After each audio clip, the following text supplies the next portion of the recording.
Listen, Prince Harry isn't hopping across the Atlantic for a friendly visit. He's flying straight into crisis mode. This trip wasn't on the calendar, it was triggered. Sources say Buckingham Palace has quietly started the process of stripping the Duke and Duchess of Sussex of their royal titles. The same titles that give them status, identity, and any remaining link to the monarchy. The moment Harry got wind of it, everything in Montecito went into meltdown.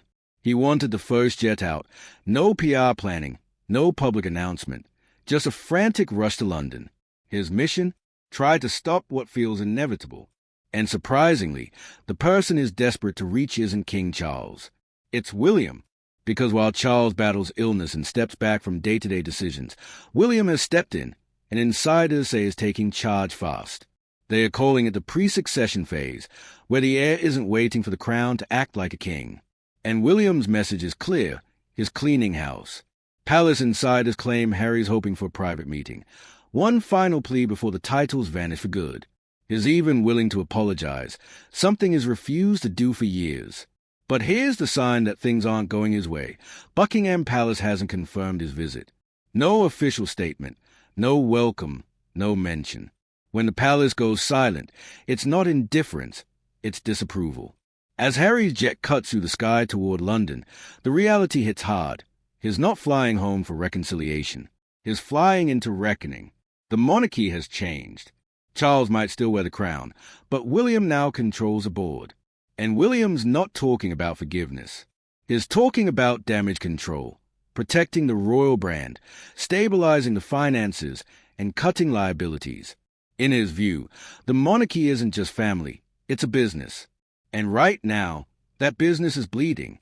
Every scandal, every documentary, every leaked confession leads back to the same name, the Sussexes.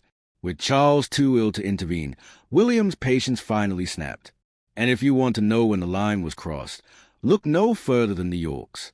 Prince Andrew and Fergie have dragged the royal name through the mud again, this time worse than before. Rumors are swirling that new Epstein-related emails could link Andrew not just socially, but financially. And that's when William decided, no more second chances. Not for Andrew, and not for Harry. There are whispers that Scotland Yard itself may have been pulled into the royal mess, allegedly used to smear Virginia Roberts, one of Jeffrey Epstein's key accusers. And then there's Sarah Ferguson, Fergie. According to insiders, she may have quietly accepted more than £2 million from Epstein over the years. Some even claim he helped fund her lifestyle for nearly 15 years. If even half of that is true, it's explosive, because it means she wasn't just ignoring the scandal, she was benefiting from it. And if her finances were tied to Epstein's money, so was a royal name. Now picture Prince William sitting in Kensington Palace, reading these reports. His jaw tightens, his patience ends. The realization hits, the rot isn't outside the monarchy, it's inside. So, William does what no one before him has had the guts to do. He starts cleaning house. And when William gets serious, he doesn't throw tantrums. He brings in lawyers. Behind palace walls, the quiet war has begun. Sources say William has assembled a private team of legal experts, people who speak in terms like constitutional authority and letters patent.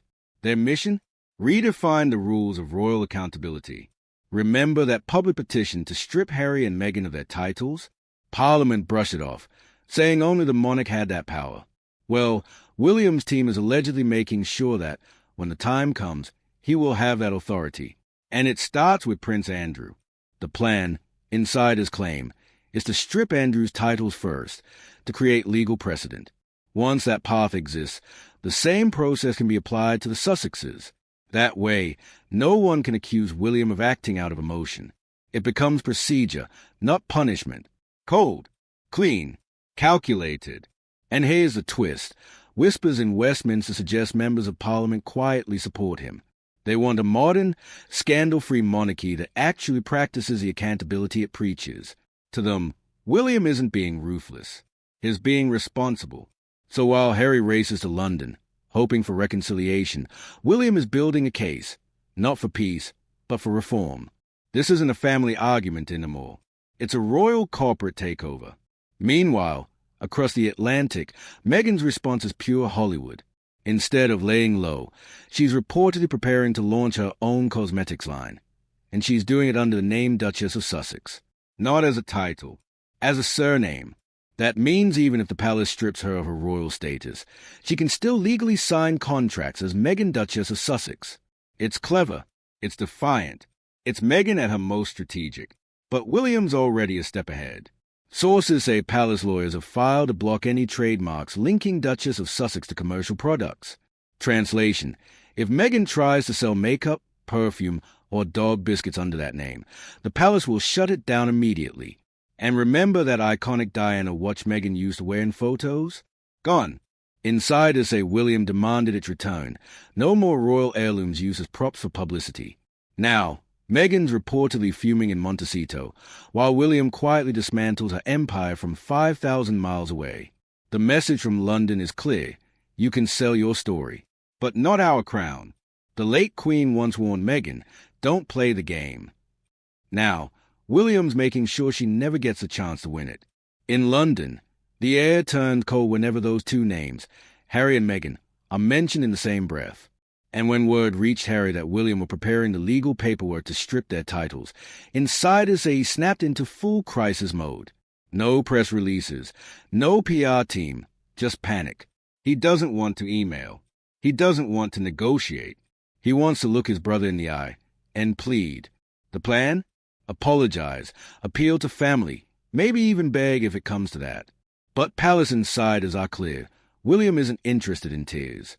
He's interested in order. As one senior courtier allegedly put it, William doesn't want an explanation. He wants an example. Meaning, if Harry wants mercy, he has to prove it. No more public jabs. No more memoirs. No more Netflix therapy sessions disguised as documentaries. And above all, he must separate himself from Meghan's commercial empire, the one turning royal titles into marketing slogans. In short, William wants the old Harry back, the soldier prince, the quiet royal, the one who didn't trade the crown for a camera. But can you imagine that meeting? On one side, Harry, desperate, emotional, still clinging to the idea that blood comes before protocol. On the other, William, the future king, colder than the crown he'll inherit, treating his own brother not as family, but as a PR liability to contain. The tension is volcanic. Staffers inside the palace are already whispering that this could be the meeting that decides the monarchy's next chapter. Because if William refuses to bend, and he rarely does, we may be witnessing the moment the Windsor brothers become history's coldest royal divide. Meanwhile, in another wing of Buckingham Palace, King Charles sits alone in his study. His hand trembles slightly as he sets down his teacup. He is not just fighting illness, he is fighting loyalty.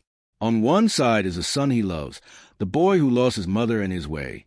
On the other is the heir he depends on, steady, strategic, unflinching. Charles is a quiet peacemaker, whispering for reconciliation while his heir sharpens the axe. But here's the harsh truth. Parliament's patience is fading fast. Senior officials have reportedly warned Charles that if he can't stabilize the monarchy's image, the government will. That means tighter constitutional oversight, fewer royal privileges, and no tolerance for more public scandal. So, Charles faces an impossible choice: protect his son, or protect the institution that defines his very existence. When he looks at William, he sees the future, strong, decisive, and unyielding. When he looks at Harry, he sees the past, emotional, unpredictable, and lost. And in the House of Windsor, love rarely wins. Legacy does. Because if William actually signs those papers, if the titles are officially revoked, the Duke and Duchess of Sussex won't just lose status, but they'll disappear. Gone from official biographies. Erased from ceremonial rolls. A digital delete key pressed on royal history. Not exiled by scandal, but erased by design. When the ink dries on those papers, the transformation will be complete. Prince Harry, once the Duke of Sussex, reverts to Henry Charles Albert David Mountbatten Windsor. Meghan becomes Mrs. Mountbatten Windsor, and their children, Archie and Lilibet, lose the titles that once made them royal. No more prince. No more princess. Just names, stripped of the weight that once opened every door. Insiders say the moment those names vanish from the royal website, the ripple will be seismic. No titles mean no royal protection, fewer invitations, and an instant collapse in market value. Because let's be honest, the book deals, the Netflix shows, the the brand partnerships. They weren't just buying Harry and Meghan. They were buying the Duke and Duchess of Sussex. For Meghan, it's a branding nightmare. For Harry, it's an identity crisis that he left the palace, but he never stopped being defined by it. And once those titles are erased, so is the last thread connecting him to the world he was born into. As one royal aide reportedly put it, without their titles, they are just another celebrity couple with a podcast and a past. And that, more than anything, is what terrifies them. By morning, sunlight spills across Buckingham Palace as the monarchy quietly turns a page. No announcement, no ceremony, just a silent update on the royal website. The words the Duke and Duchess of Sussex, gone, erased as if they never existed. Across the Atlantic, in Montecito, Meghan allegedly stares at her phone, refreshing the page in disbelief. 4 years. That title was her armor, her brand, her proof that she'd made it into history. Now it's gone, deleted with a click. And Harry? Is left replaying his last conversation with William. No shouting, no tears, just a look cold enough to freeze a lifetime of brotherhood. But make no mistake, this isn't the end of a feud, that it's the beginning of a new royal order. William's purge has redrawn the boundaries of the monarchy. Sharper, colder, but undeniably stronger. The age of indulgence over the age of accountability begun. As dawn paints Buckingham Palace in gold, one truth becomes undeniable. The crown survived, but the family did not. Because in the House of Windsor, power doesn't whisper, it reigns. And William, with calm precision and ice in his veins, just proved one thing. He's not waiting for the throne, but is already wearing it.